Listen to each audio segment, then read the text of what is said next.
What's going on, YouTube? Welcome back to Therapist Logan Reacts. Today we have a new artist we haven't reacted to yet. This is a song that I came across and it has some really good lyrics, and I really wanted to kind of just break it down and kind of talk about some of it because there were some that stuck out to me. So this is the artist The Backseat Lovers. They have some really good songs, and this is a new song that I had just found recently called Snowbank Blues. Let's get right into it.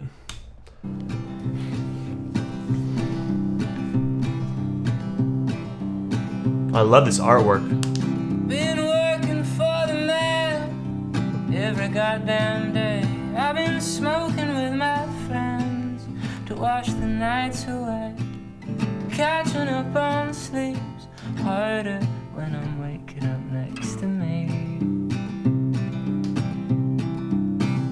There's a girl from down the road sending looks my way. Frankly, dear, I'm not quite sure what I'm supposed to say. How can I say no when you're 1,000 miles away? Wish I could roll the windows down, but the snow has swallowed up our little town. So I kind of like the way this artwork and is kind of going. It seems like this individual's like trapped in a thing. So I'm not sure if it's just like who they want to be and it's their double identity kind of going on. Like it talks about working for the man every day, always having to go and do something, but maybe there's this longing or trapped version of themselves within this mirror frame, like their true identity, something that they're actually willing to see. And that's what the feel I'm getting for it at this point. I love the idea of mirrors because mirrors are a tool that we talk about and utilize in therapy. So therapy is really ultimately, a lot of people think you're just going and you're getting advice from somebody when in reality that's not at all what therapy is.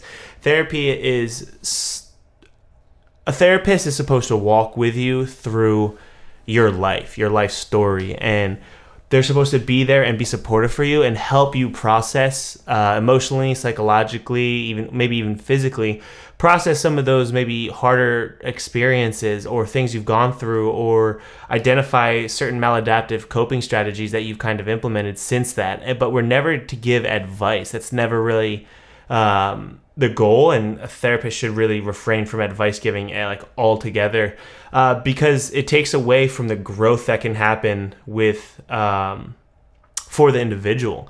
The individual to have this catharsis is what it's called. It's like the aha moment. Taking that away from somebody limits their ability to how far they can grow in that scenario. If they're able to come to terms and learn it on themselves, and you're able to guide them to that aha moment or that idea, then it's way more beneficial for them in the long run. So it's very important to recognize that, like, again, like we're just kind of being there with them. But mirroring is really awesome because it's a person comes down, and in a sense, all a therapist is really doing in a figurative way is holding up a mirror to them, making them really take a look at who they are, pointing things out, thought processes, jokes they make about themselves, certain things like that. And it really helps the individuals, the ones going through therapy, to recognize all the maladaptive things that they may be incorporating or utilizing in their everyday to-day life. And it's just a phenomenal way for someone to grow, because it's like oftentimes we get through life and we have so much stuff going on, we don't really have time to sit down and check in with ourselves and reflect on it and do it in a creative way instead of a conductive way, so like we can again grow. A lot of the time we're kind of just tearing ourselves down just because of it, and that's like not healthy in any capacity. So I wonder if that's what's kind of going on. Again, mirroring, just phenomenal. It's, as a therapist, a young therapist, utilize it in metaphors. The mirrors are phenomenal, and it can happen in many different ways too. Like there's so many other forms. Like there's mirroring when it comes to behavior, to hide, for individuals to hide amongst groups so that they feel comfortable and safe if they just mirror the exact same behaviors they see around them, because they won't stick out. Usually that comes from either bullying or being ostracized or singled out in the past. Usually you'll see that mirroring with individuals too. So be on the lookout for that. To wash the nights away. The art style is beautiful. This one stuck out to me too, and I'm still not sure how I feel about it. I don't think I have enough information to, which again is another skill therapists should be reflecting on. Like, it's never assumptions. Assumptions are baseless, zero informationless, just ideas that you come up with no backing. Inferences are different. We make inferences. We do it a lot, and that's usually helpful to the client because it allows the client to either say, yes, that's exactly what I'm doing, or no, that's completely wrong. And it's more information for inferences, more information seeking. So I don't really have too much to say, but I don't know if this is catching up on sleep harder when I'm waking up next to me. So there's like that uncomfortability with oneself, I guess. That's kind of where I'm getting at, but again, I don't have enough to say like, oh, that's likely it. As a therapist, I would probably want to explore that more, like kind of tell me more about that comment. Like, what do you mean waking up thanks to you is like, or catching up on sleep harder when you're like with yourself? Like, what's the disconnect there? What's hindering your ability to catch up? And why is it you? Because it's kind of reflecting on themselves in like a negative frame of light, but I'd want to go more, like I don't want to assume like they're talking about themselves negatively. It kind of sounds like it, but I'm not too sure. So as a therapist, I'd want to really dive into that comment alone.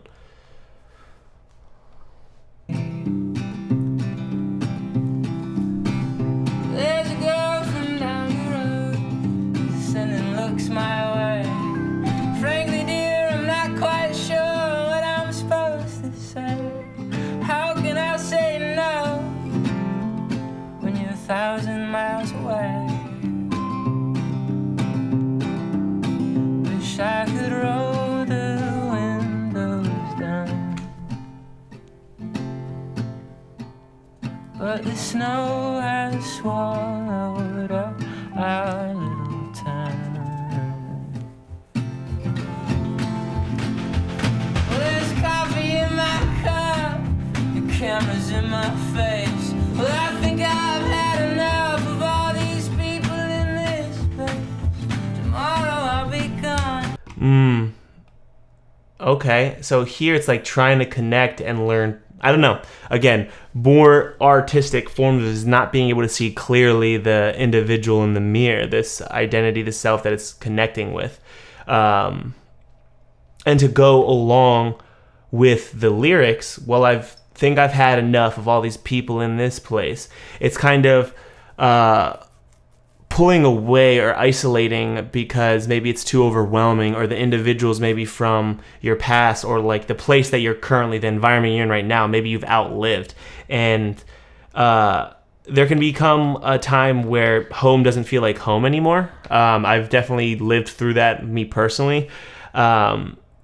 Having been from the Allentown area, and just like anytime I would visit as I was going through college and stuff, it felt less and less like home, and I feel like I was chasing like a feeling that it was more of a feeling I was chasing, and I was just getting it just being in the same environment. So maybe that's something that's going on here.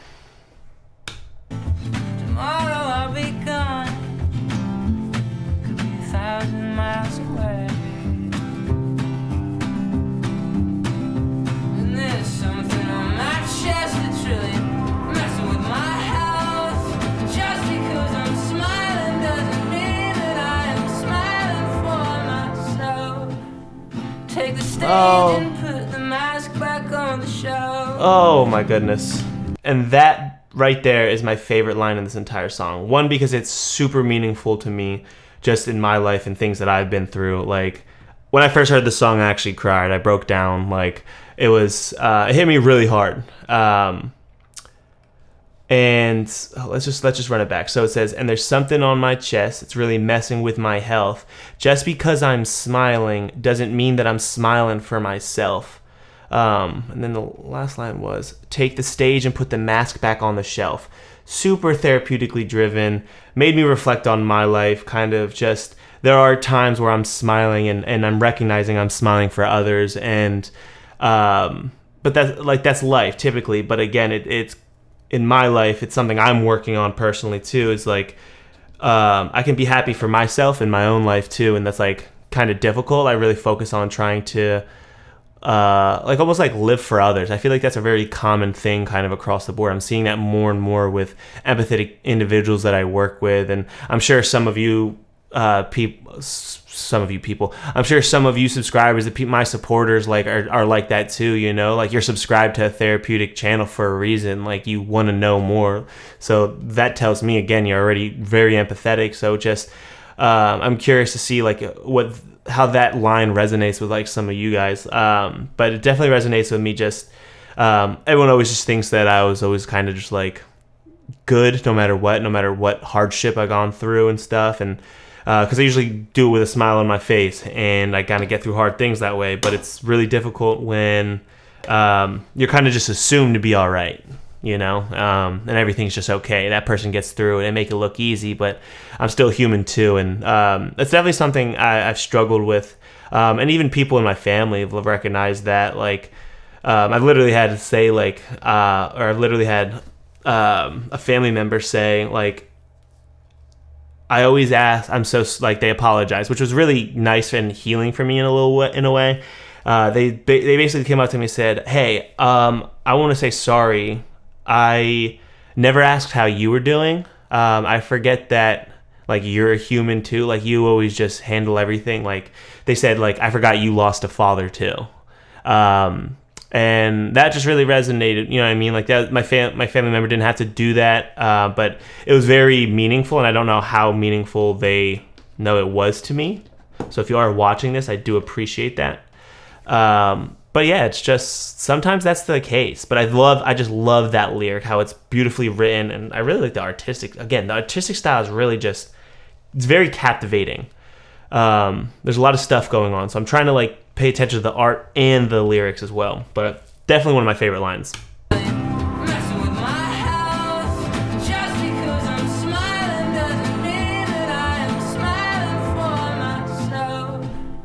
Take the stage and put the mask back on the show. Wish I could roll the windows down, but the snow has swallowed up our time. I know you had to leave, but you didn't have the right to take this sign. You stole it in my sleep.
Wow.